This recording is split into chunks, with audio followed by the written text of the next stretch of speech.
சீமான் தன்னுடைய கொள்கையாகவே அதை வச்சிருக்கிறார். நான் யார் வீட்டு வாசல்லையும் போய் நிற்க மாட்டேன், என் வீட்டுக்கு வாங்கணும், கூட்டணிக்காக நான் கூட மாட்டேன்றதுல அது ஒரு வகையான பாராட்ட தகுந்த முடிவு தான். 7% 10% ஆகலாம், 10-15 கூட ஆகலாம்.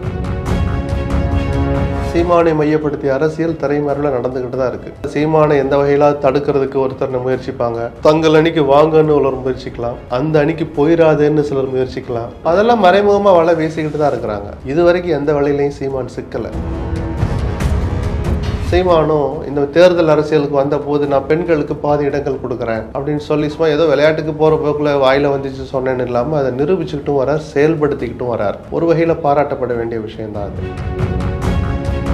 2 பேரும் திட்டம் சொல்லிட்டு இன்னைக்கு டார்ச் லைட்லாம் போட்டு உடைச்சு விட்டு இன்னைக்கு திமுக பக்கம் போறீங்கன்னு நிச்சயமாக கமல் வாங்கிய அந்த 4-4.5% வாக்குங்கிறது அப்படியே இன்னைக்கு இருக்காது. அது அப்படியே திமுகவுக்கு மாறாது. இல்ல நாங்க 2 பேரும் சேர்ந்து பாஜகவை எதிர்த்து வந்து இது அதெல்லாம் 1000 வியாக்கியானம் சொல்லலாம். வெக்கம் பார்த்தா அரசியலும் கிடையாது. தமிழ்நாட்டு அரசியலில் தமிழ்நாடு பிஜேபியில் தமிழிசையோட ரோல் என்ன? அப்போ அண்ணாமலை கொஞ்சம் இவ்வளவு தனி ஆளாக வளர்ந்து விட்ட பிறகு அங்கே தமிழிசை எந்த அளவுக்கு இடம் கொடுப்பாங்க? இல்லை பழைய முன்னாள் தலைவர்களுக்கு இருக்கிற அதே மரியாதை அவமரியாதை கலந்த அந்த மரியாதை தான் கிடைக்குமா அப்படிங்கிறதெல்லாம்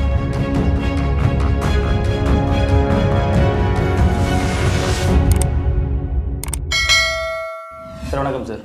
வணக்கம் சார். எல்லா கட்சியுமே கூட்டணி கட்சி சார், எல்லாமே ஒரு பக்கம் இருக்கும்போது இந்த நாம் தமிழர் மட்டும் எப்பயுமே இந்த தனித்து போட்டிடுறாங்க சார். அவர் தன்னுடைய கொள்கையாகவே அதை வச்சிருக்கிறார். நான் யார் வீட்டு வாசல்லையும் போய் நிற்க மாட்டேன், என் வீட்டுக்கு வாங்கணும், கூட்டணிக்காக நான் கூட மாட்டேன்றதில் அது ஒரு வகையில் அது ஏற்க பாராட்ட தகுந்த முடிவு தான். ஆனால் காலங்காலத்துக்கு அது சாத்தியமா? அதுதான் உங்கள் லட்சியமா? அப்போ உங்கள் பின்னாடி லட்சம் இளைஞர்கள் வந்துட்டு இருக்காங்களே, அவங்களுக்கு என்ன ஒரு எதிர்காலம் இருக்குது? அவங்க சில கனவுகள் காணலாம். அந்த கனவுகள் எப்போ நனவாகும்? 7% 10% ஆகலாம், 10-15 கூட ஆகலாம். இந்த 15 வச்சு என்ன பண்ணுறது? 15% ஆகிட்டீங்க, ஒரு இடம் கூட வெல்ல முடியலன்னா அப்போது மக்கள் மன்றத்தில் ஒலிக்கிற அண்ணனோட குரல் நாடாளுமன்றத்துலேயும் சட்டமன்றத்துலையும் எப்போ ஒலிக்கும்னு அவர் ஆதரிக்கிற இளைஞர்கள் கேட்டாங்கன்னா சீமான்ட்ட பதிலே இல்லை. அந்த கேள்வியே சில நேரத்தில் அப்படியே உச்சமாகி ஒரு அயற்சி சோர்வு வர நேரத்தில் ஒருவேளை சீமான் மனசில் மாற்றம் வரலாம் எதிர்காலத்தில். அதுக்காக கூட்டணி போங்கன்னு தள்ளுறது நம்ம நோக்கம் இல்லை. இந்த ஆதரவு தளத்தை பிரயோஜனப்படுத்தணும் இல்லையா?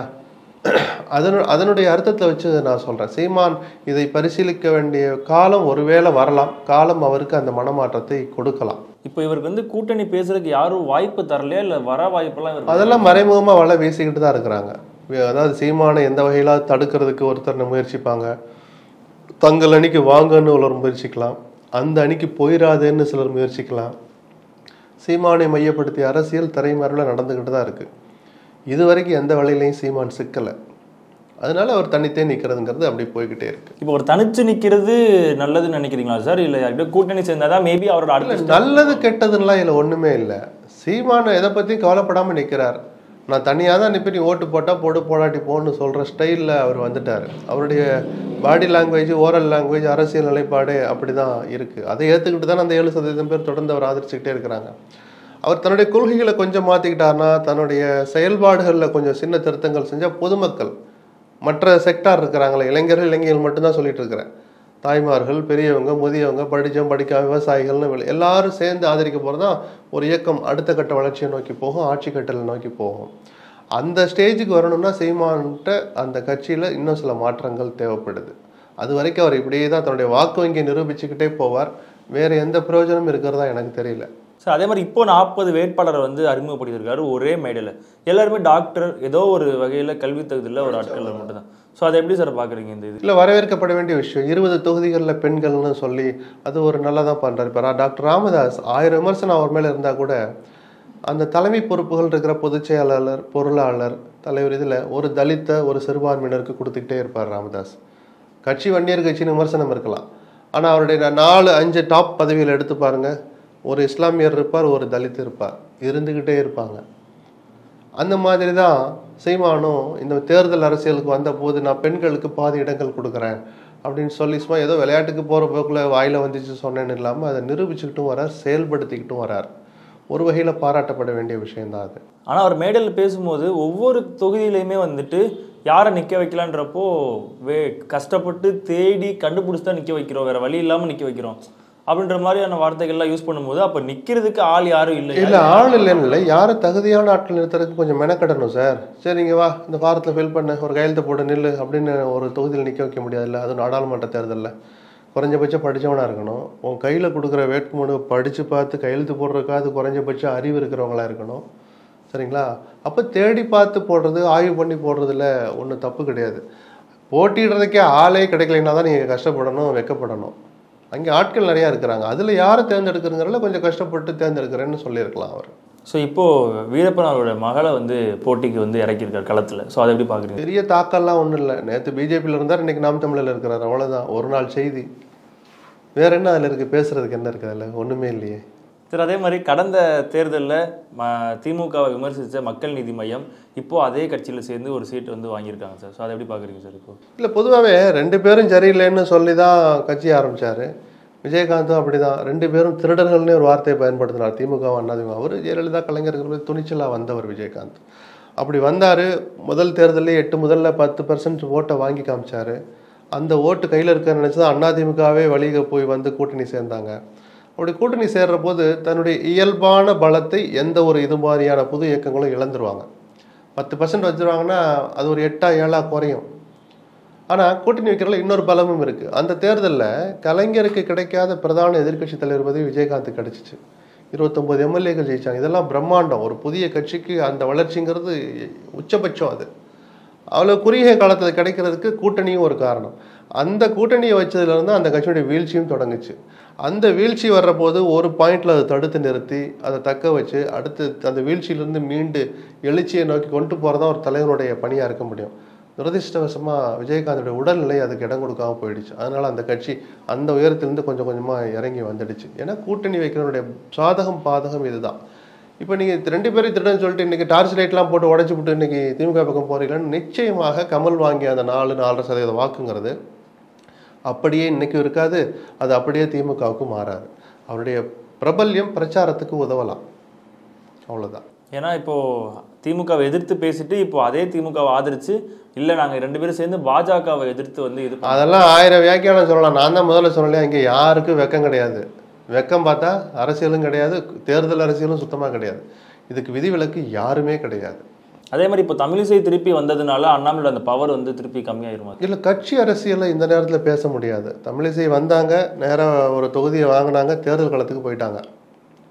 ஆஃப்டர் எலெக்ஷன் அந்த சினாரியோ எப்படி இருக்குங்கிறது அது விவாதத்துக்குரியது தான். அப்போது தமிழ்நாட்டு அரசியலில் தமிழ்நாடு பிஜேபியில் தமிழிசையோட ரோல் என்ன? அப்போ அண்ணாமலை கொஞ்சம் இவ்வளவு தனி ஆளாக வளர்ந்து விட்ட பிறகு அங்கே தமிழிசை எந்த அளவுக்கு இடம் கொடுப்பாங்க? இல்லை பழைய முன்னாள் தலைவர்களுக்கு இருக்கிற அதே மரியாதை அவமரியாதை கலந்த அந்த மரியாதை தான் கிடைக்குமா? அப்படிங்கிறதெல்லாம் நம்ம தேர்தலுக்கு பின்பு தான் அதை பற்றி பேசணும். இப்போ தேர்தல் அரசியலில் தமிழிசையினுடைய உள்கட்சி அரசியலுக்கு அவசியமே இல்லை. அதில் கவனம் செலுத்தணும்னு அவசியம் இல்லையே. அவங்க வந்தாங்க, பிரச்சாரம், தேர்தல் அப்படி தான் போய்கிட்டு இருப்பாங்க. தேர்தல் முடிஞ்சுதான் அது ஒரு சுவாரஸ்யமான எபிசோடாக இருக்கும். சார் அதே மாதிரி இப்போ அண்ணாமலை வந்து நான் வந்து நிற்க மாட்டேன், இந்த போட்டியிலே இருந்து நான் அந்த எம்பி இதுக்கு வந்து நிற்க மாட்டேன்னு சொல்லியிருந்தாரு. இப்போ அதை எப்படி சார் பார்க்குறீங்க? இப்போ அதை வந்து இப்போ நிற்கிறது இதுதான் அது ஒரு ஆச்சரியமான விஷயந்தான். அதே மாதிரி மத்திய அமைச்சராக இருக்கிற எல் முருகனுக்கு 1 மாதம் முன்னாடி தான் 2வது முறையாக ராஜ்யசபா பதவியை எக்ஸ்டெண்ட் பண்ணி கொடுத்தாங்க. இன்னொரு 6 வருஷத்துக்கு அவருக்கு எம்பி பதவி மீதம் இருக்கிற போது அவரை நீலகிரியில் நிறுத்தியிருக்கிறாங்க. எம்எல்ஏவாக இருக்கிற நயினார் நாகேந்திரனை திருநெல்வேலி தொகுதியில் நிறுத்தியிருக்கிறாங்க. ஆளுநராக இருந்த தமிழிசையை அவருக்கு ஆர்வம் இருக்கிறதையும் ரிசீவ் பண்ணி ரிசைன் பண்ணிட்டு தென்சென்னையில் நிறுத்துகிறாங்க. இதெல்லாம் நான் எப்படி பார்க்குறேன்னா, பிஜேபி சொல்லுவாங்கல்ல, எங்களுடைய வாக்கு சதவீதம் உயர்ந்துக்கிட்டு இருக்கு, நாங்கள் வளர்ந்துருக்குறோம் அப்படின்னு மேடைகளில் பேசலாம், 4 பேரை விட்டு டிவி விவாதங்களில் இது போன்ற பேட்டிகளில் சொல்ல வைக்கலாம். ஆனால் அது நிஜந்தானா அப்படின்னு உரசி பார்க்குறதுக்கு இது மாதிரியான தேர்தல் நேரங்கள் தான் ஒரு உரைகள். அப்போது தங்கள் சார்பாக போட்டியிடுகிற வேட்பாளர்கள் அதிக வாக்குகளை வாங்கணும், வெற்றி பெறணுங்கிறது இலக்கு, லட்சியம். ஆனால் குறைஞ்சபட்சம் ஒரு 50,000 வாங்குகிற வேட்பாளர் ஒரு 1 லட்சம் வாங்க வைக்கணும். 1 லட்சம் வாங்குறாருன்னா 1.5 லட்சம் 2 லட்சம் வாங்கலாம். ஆனால் இன்றைக்கி இவர்கள் வாங்கி காட்டுகிற ஓட்டு தான் 2026 சட்டமன்ற தேர்தலில் ஒரு அணியை இவர்கள் அமைத்தாலோ அல்லது இவர்கள் ஒரு அணியில் போய் சேர்ந்தாலோ இந்த சீட் பேரம் நடத்துவதற்கு, பேரங்கிறது தப்பான வார்த்தை இல்லை, நாங்கள் இவ்வளோ வளர்ந்துட்டோம், இவ்வளோ ஓட்டு வச்சுருக்கோம், எனக்கு இத்தனை சீட்டு கொடுங்கன்னு அந்த கேட்குற அந்த பேச்சுவார்த்தையில் கொஞ்சம் ஸ்ட்ராங்காக உட்காந்து கேட்க முடியும். அதுக்கு இன்றைக்கி வாங்க போகிற இந்த ஓட்டுகள் தான் ரொம்ப முக்கியம். இதை கரெக்டாக அதை அந்த அந்த அந்த பாயிண்ட்டை பிடிச்சி தான் இந்த ஸ்ட்ராட்டஜி எடுத்துருக்குறாங்க. எல்முருகன் ஜெயிச்சா இங்கே நிற்க போகிறோம், ரிசைன் பண்ணால் ராஜ்யசபா ரிசைன் பண்ண போகிறார். அங்கே இருக்கிற பலப்படி இன்னொரு பிஜேபிக்காரர் அந்த எம்பி ஆக போகிறார். நயனா நாகேந்திரன் ஒருவேளை எம்பி ஆனார்னா அதை வச்சுக்க போகிறேன். ஒரு எம்எல்ஏ போகிறனால அவங்களுக்கு ஒன்றும் பெரிய இழப்பெல்லாம் ஒன்றும் கிடையாது. ஆக மொத்தம் இது எல்லாத்தையும் விட முக்கியம் நாம் வாங்க போகிற ஓட்டு தாங்கிறேன். அந்த கணக்கு ஒரு நல்ல ஸ்ட்ராட்டஜின்னு தான் பார்க்குறேன். இந்த ஸ்ட்ராட்டஜியில் ஒரு 5% கூட 10% கூட எடப்பாடி செய்ய தவறிட்டார். ஏன்னா 33 தொகுதிகளில் அதிமுக அன்னைக்கு போட்டிடுறாங்க. கிட்டத்தட்ட எல்லாத்துலேயும் நிற்கிற மாதிரி அர்த்தம். பெரிய கட்சிகள் அங்கே யாரும் இல்லை. தேமுதிக இருக்குது. சில பல தொகுதிகளில் வெற்றியை தீர்மானிக்கிற அளவுக்கு இருக்கிற புதிய தமிழகம் இருக்குது. பெருசாக அங்கே யாரும் இல்லை. அப்போது அதிமுகவுடைய வாக்கு வங்கி எவ்வளோ அப்படின்னு ஓரளவு தெரிஞ்சுக்கிறதுக்கான வாய்ப்பு இந்த தேர்தலில் அமைஞ்சிருக்கு. இந்த தேர்தலுங்கிறது சும்மா இல்லை. இரட்டை தலைமையாக இருக்கிறனால தான் என்னால் சரியாக செயல்பட முடியல, சில முடிவுகள் எடுக்க முடியல, நல்ல முடிவு எடுத்தால் கூட செயல்படுத்த முடியலன்னு சொல்லி தான் ஓபிஎஸ் அவர் வெளியே தள்ளி ஒற்றை தலைமை ஆனார். அப்படி ஒற்றை தலைமை ஆன பிறகு இவர் சந்திக்கிற முதல் தேர்தல் இது. இவரை முன்னிலைப்படுத்தி இவர் தான் முதலமைச்சர் வேட்பாளர்னு சொல்லி நடந்த தேர்தலில் வெற்றி கிடைக்கல. தமிழ்நாட்டு மக்கள் இவரை ஏற்றுக்கல. ஸ்டாலின் இவரிடமிருந்த ஆட்சியை பறித்து ஸ்டாலின் கையில் கொடுத்தாங்க திமுக கிட்ட. ஸோ அதில் தோல்வி கிடைச்சது. இப்போ ஒற்றை ஆளுமையாக ஒற்றை தலைமையாக வந்த பிறகு நடக்கிற இந்த தேர்தலில் என்னை மக்கள் ஆதரிக்கிறார்கள், எனக்கும் இங்கே செல்வாக்கு இருக்குது, என்னாலையும் இந்த இயக்கத்தை வெற்றிகரமாக வழிநடத்திட்டு போக முடியும்னு நிரூபிக்கணும்னா வெற்றிகள் பெறது ஒரு பக்கம், வாக்கு சதவீதம் குறையாமல் பார்த்துக்கிறது மிகப்பெரிய சவால். 30% தக்க வச்சாதான் எடப்பாடியுடைய செல்வாக்கு இருக்குன்னு நம்ம எடுத்துக்கலாம். மாறாக அது கணிசமாக குறையுதுன்னா அது மிகப்பெரிய ஆபத்தில் போய் முடியும். கூட்டணி அமைக்கிறதுல கோட்டை விட்டுட்டாருன்னு நான் சொன்னேன். சரி, அதுதான் முடிஞ்சு போச்சு. வேட்பாளர்கள் தேர்வுலையாவது அவர் இன்னும் கொஞ்சம் மெனக்கிட்டு இருக்கணும். பல வேட்பாளர்கள் உங்களுக்கோ எனக்கோ யாருக்கோ பல பரிச்சயம் இல்லை. ஏதோ எல்லாரும் நம்மகிட்ட தெரிஞ்சவங்களா இருக்கணும்னு அவசியம் இல்லை.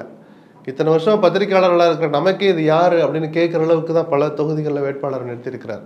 அவர் தன்னுடைய ஆளுமையை இன்னும் கொஞ்சம் காமிச்சிருந்தாருன்னா ஒரு மாவட்ட செயலராக இருக்கிறவங்கள தன் அமைச்சர்களாக இருந்தவர்களே கூட எம்எல்ஏவாக இருந்தால் கூட பரவாயில்ல. நயினா நாகேந்திரன் நிற்கிறார்ல இங்கே, எதுக்கு அவர் நின்னா ஓட்டு அதிகமாக வாங்க முடியும், அது அந்த கட்சி கணக்கில் சேரும். அப்போ நீங்களும் நில்லுங்கப்பா, ஜெயிச்சா பரவாயில்ல, அப்படி இல்லைன்னா நல்லா ஓட்டு வாங்கி காட்டுங்கன்னு கொஞ்சம் அந்த கமாண்டிங்காக சொல்கிறத தவறிட்டார். பல பேர்கிட்ட சொன்னார், எடுபடலை. அவருக்கான மரியாதை அவ்வளோதாங்கிற மாதிரி தான் ரிசல்ட் இருந்துச்சு. ஸோ அதுலேயும் கோட்டை விட்டுட்டாருங்கிறதையும் நம்ம இந்த நேரத்தில் சுட்டி காட்ட வேண்டியது. அண்ணாமலையும் பிஜேபியும் எடுத்த அந்த சிரத்தையில் பாதியை கூட அதிமுகவும் எடப்பாடியும் எடுக்கலை. சார், அதே மாதிரி இப்போது கோயம்புத்தூரில் பிஜேபிக்கு எவ்வளோ அந்த ஒரு செல்வாக்கு அந்த மதிப்பு இருக்குது சார்? இல்லை, ஒரு 3-4 தொகுதியை எடுத்தோன்னா தமிழ்நாட்டில் பிஜேபிக்கு எதெல்லாம் செல்வாக்கானதெல்லாம் பார்டரில் இருக்கிற பூரா சொல்லுவாங்க. கிருஷ்ணகிரி, நாகர்கோயில், கோயம்புத்தூர்னு அண்டை மாநிலங்கள் இருக்கிற அந்த ஏரியாக்களில் பொதுவாகவே கொஞ்சம் வலுவாக இருப்பாங்க. அந்த வகையில் ஒரு காலத்தில் கோவை வலுவாக தான் இருந்துச்சு, நல்ல ஓட்டு வங்கியெல்லாம். நடுவில் கொஞ்சம் பிரேக் ஆனதுனால பழைய வாக்கு வங்கி இல்லை. அதை நிரூபிக்கிறதுக்கான ஒரு வாய்ப்பு இப்போ வந்திருக்கு. அதனால தான் வேறு யாரையும் நிறுத்துறதுக்கு பதிலாக அண்ணாமலையவே நிறுத்தினா, விருப்பமில்லாத அண்ணாமலை நிறுத்தினா அடையாளம் வெகு அதிகமாக இருக்குது அவருக்கு. மீடியாக்கள் உதவியோட அண்ணாமலைன்னா யாருன்னு தெரியாதவங்களே இல்லைங்கிற அளவுக்கு வளர்ந்துட்ட ஒருத்தர் அங்கே நிறுத்தினா அந்த வாக்கு வங்கியை மீட்க முடியும்னு அந்த கட்சி ஒரு முடிவு எடுத்திருக்கலாம். ஓகே சார், நன்றி சார். நன்றி.